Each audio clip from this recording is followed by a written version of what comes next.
This is the Fifth Estate Winning Headlines, your media police post. On this segment, we take a look at some of the headlines you might have missed this morning. We also take a look at some of the political pieces we call cartoons in this country. Today is the 16th of February, and I am CS. I'm Tom. And I am JM. In case you missed the headlines this morning, here they are in the Daily Nation. Uhuru Raila reveals secret poll shocker for aspirants. In the Standard, Ruto's name looms large at ICC trial. In the Star, I was offered a bribe in Ruto ICC case. Ooh. Witness. In the People Daily, eyes on Ruto as Gicheru trial begins. Tuem, kick us off. Today we'll issue an urgent memo of caution to William Ruto. When a chief hustler, you are in big trouble. ICC is right at your doorstep. You do well not to take this casually. It is very possible the ICC has already drafted a sealed arrest warrant for you. Now, for those that do not know, a sealed warrant of arrest is a confidential warrant that is not publicly issued. A court can seal an arrest warrant and announce it a day after, 2 days after, or 6 months after, without the knowledge of the person it targets. Now, allow us to hypothesize why the ICC may have sealed a warrant on Ruto using a story. One Saturday morning on the 24th of May 2008, Jean-Pierre Bemba was having a great family time at his house in Brussels, Belgium, when he had a rude knock at his door. When Bemba answered the door, he couldn't believe his eyes. He had come face to face with ICC prosecutor Luis Moreno Ocampo. And he wasn't alone.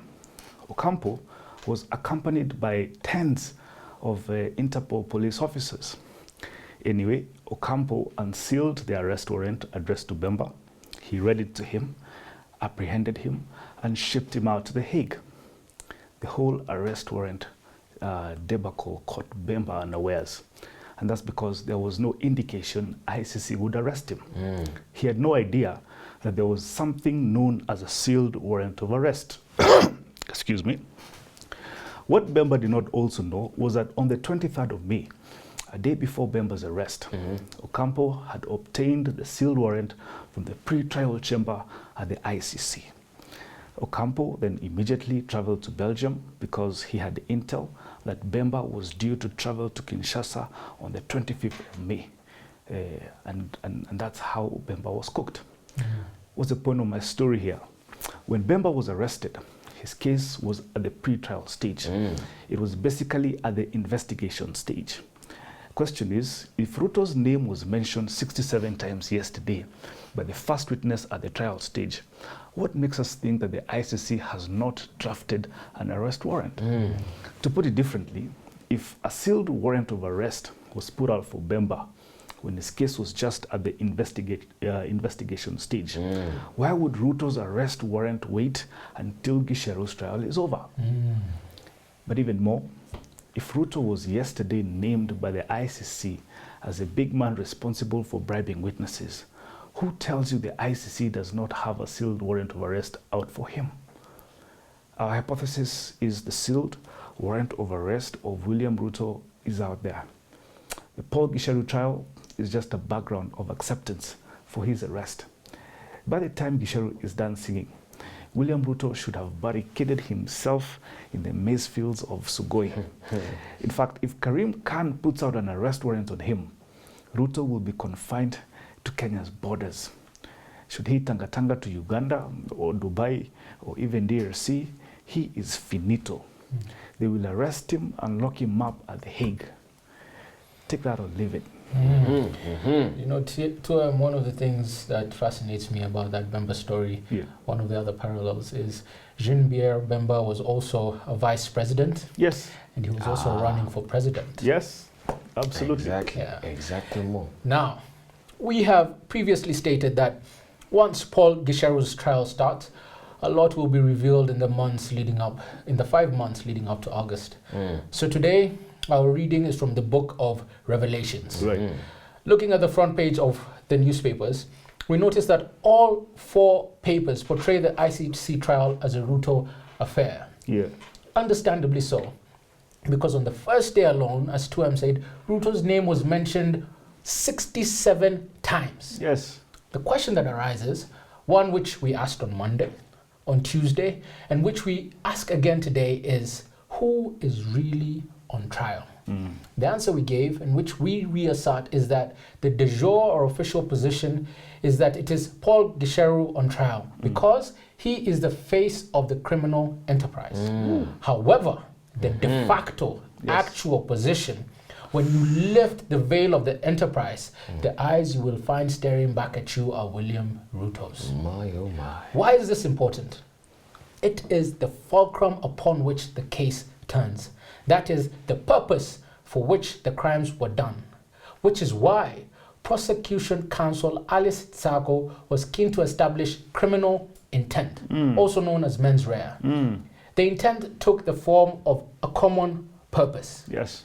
Listening to the opening arguments of both prosecution counsels Anton Steinberg and Alice Tsago, the single thread running through both of their presentations was the doctrine of joint criminal enterprise. Right. Hey. This doctrine emerged after World War II, especially during war crimes tribunals, to prosecute and hold individuals criminally liable for organizational or collective action. Yeah. It is based on the idea that without a certain degree of cooperation and coordination of actions, it is virtually impossible to perpetrate atrocities such as crimes against humanity. Correct. It is worth recalling that Paul Gisheru's trial is anchored in William Ruto's crimes against humanity's case. The common purpose Paul Gisheru and associates sought to achieve was to torpedo William Ruto's case. Another name for the doctrine of joint criminal enterprise is the doctrine of common design, or the common purpose doctrine. The language adopted by the prosecution is therefore deliberate and instructive.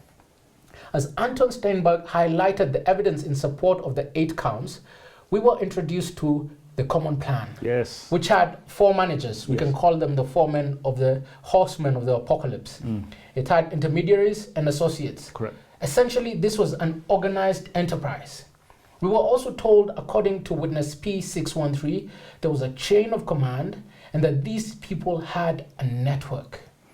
Alice Tsago emphasized that the actions were deliberate and designed to pervert justice.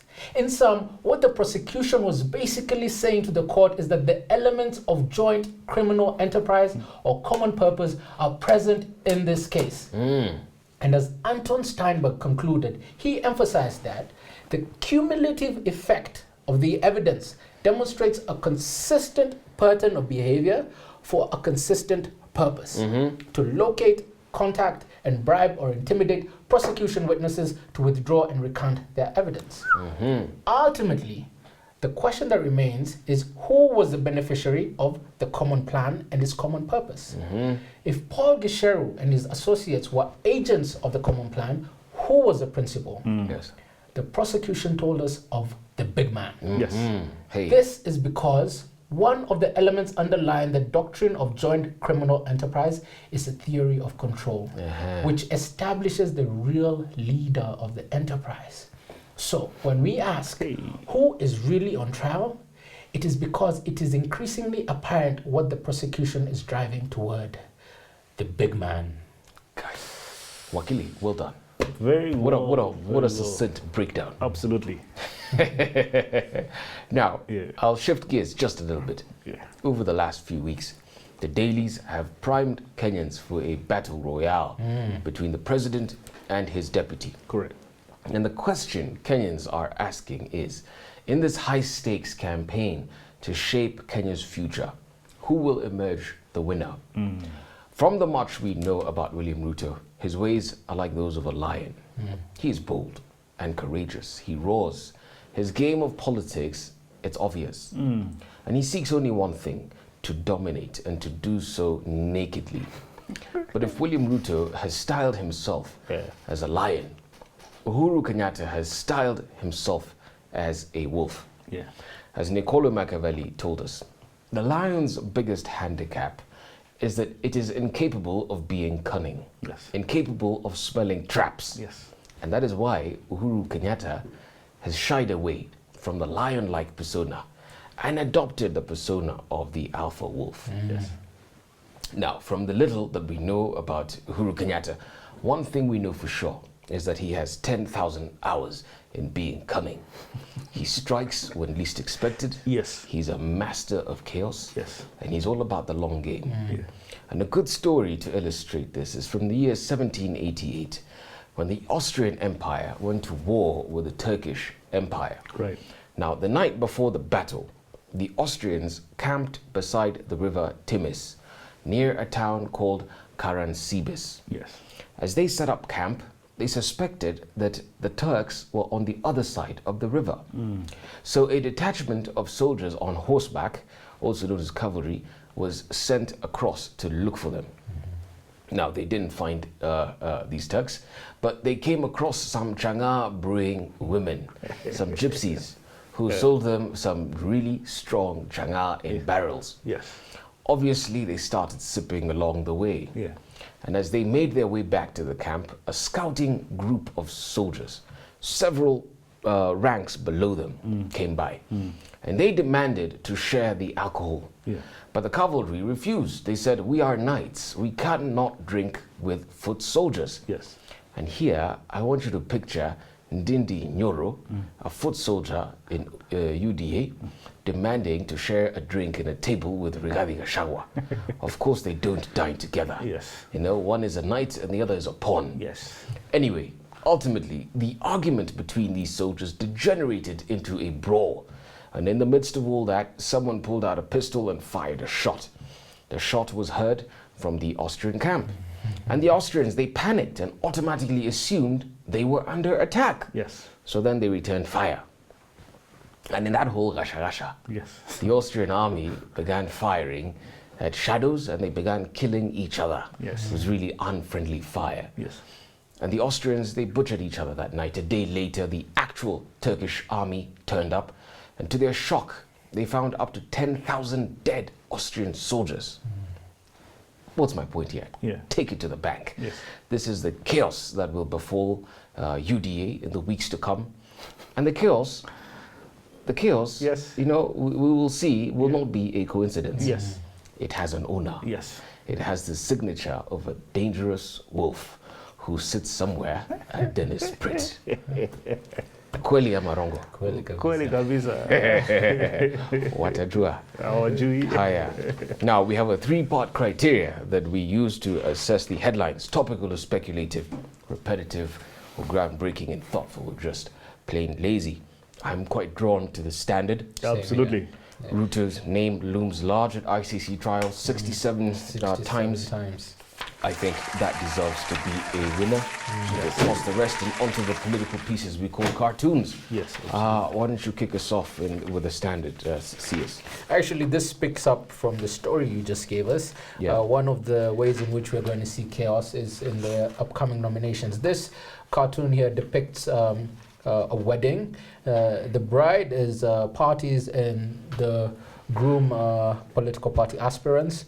And the parties are in love with the people that they are winning over. That's why they're always celebrating people crossing over and over again. And the aspirant is basically saying, "I take you to be my lawfully wedded wife until nominations do us part." It's conditional. So when the UDA nominations are done, you can bet they're going to be messy. They're going to be 10,000 dead when the Turks come rolling in. It's actually quite comical. I think this is the fate of every party in Kenya. But let's see what happens. I think we put that in the parking bay. Let's tackle the star. The Star, you have a caricature of Sabina Chege out there, and her head is popping out of a ballot box. And she's looking at Chebukati. They're reading out a checklist. And the caption there is heads must roll. And it seems like Sabina Chege is coming out to pop and check what he's reading, and then the judge's gavel wants to put her into submission. I think this is regard to her comments, which I don't want to repeat here. Yeah. I don't think she said anything wrong. Does anybody think she said anything wrong? Okay. I think we put that in the parking bay as we tackle the Daily Nation cartoon. And this is a caricature of Ukambani governors and principals, Kivuda Kibwana there, Charity Ngilu, Alfred Mutua. And they're pulling a reluctant Kalonzo Musyoka into the Azimio arc. Yeah. And the relevance here is that they've come out publicly as a trio of governors, and they really they want to beat Kalonzo Musyoka into submission. Yeah. Interesting. Not as comical. Can we just throw all of them? We throw all of them. Yeah. I concur. Absolutely. Wonderful. So we had a winning headline today from the Standard, which was name looms large at ICC. Let's see how that case unfolds. Don't forget to subscribe to our YouTube channel. We are also on your TV screens, Pang, GoTV, and Star Times. I am personally at Maina Wakangema on TikTok. Do follow me there. You can find me on Twitter at Chaka Sichangi. You can find me on Twitter at KMiner and at TikTok Kanda Bongo. Wonderful. Have a good night.